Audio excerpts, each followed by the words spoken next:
Welcome to Uplifted. This mini-series is about gratitude. When people talk about gratitude, they immediately think gratitude lists. And really, frankly, they are a bit boring. There's only so many days in a row that you can be grateful for your cat, your bed, and pizza, right? This is a phenomenon known as gratitude fatigue.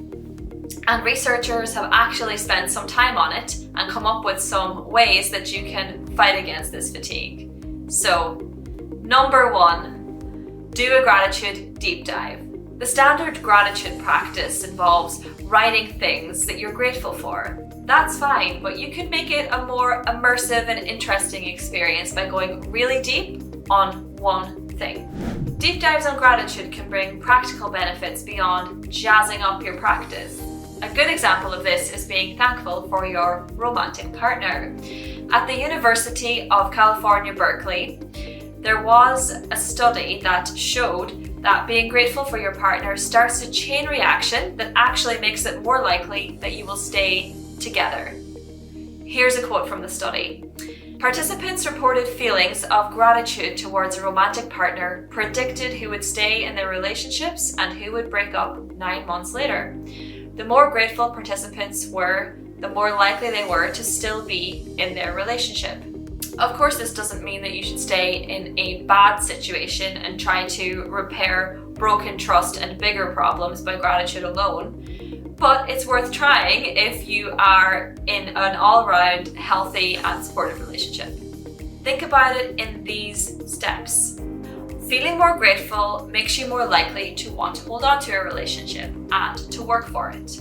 A partner who sees you working to hold on to a relationship starts to feel appreciated. A partner who feels more appreciated starts to feel more grateful to you in return.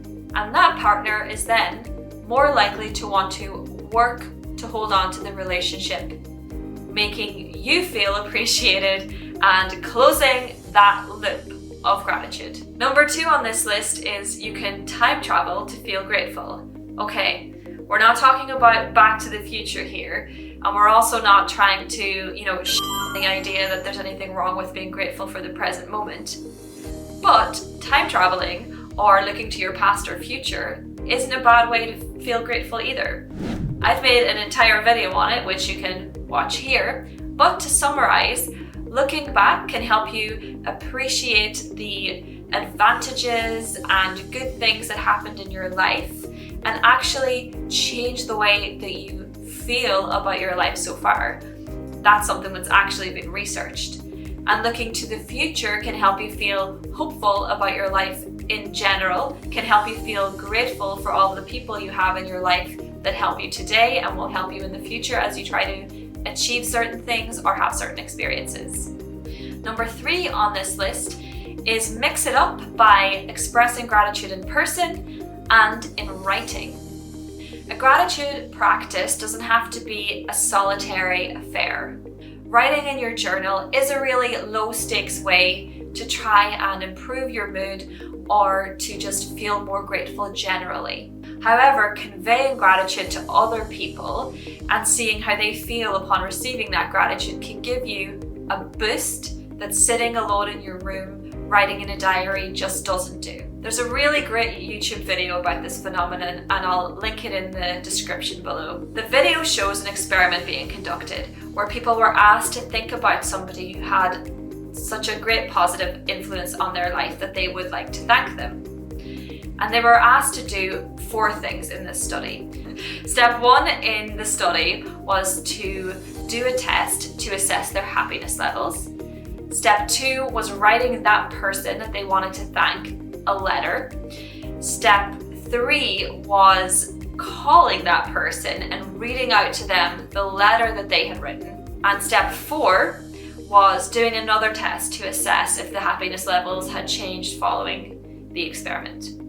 So if people carried out just step 1, so that's doing the happiness test, they actually increased their happiness by about 4%. That's crazy, just by doing a test to ask how happy you are.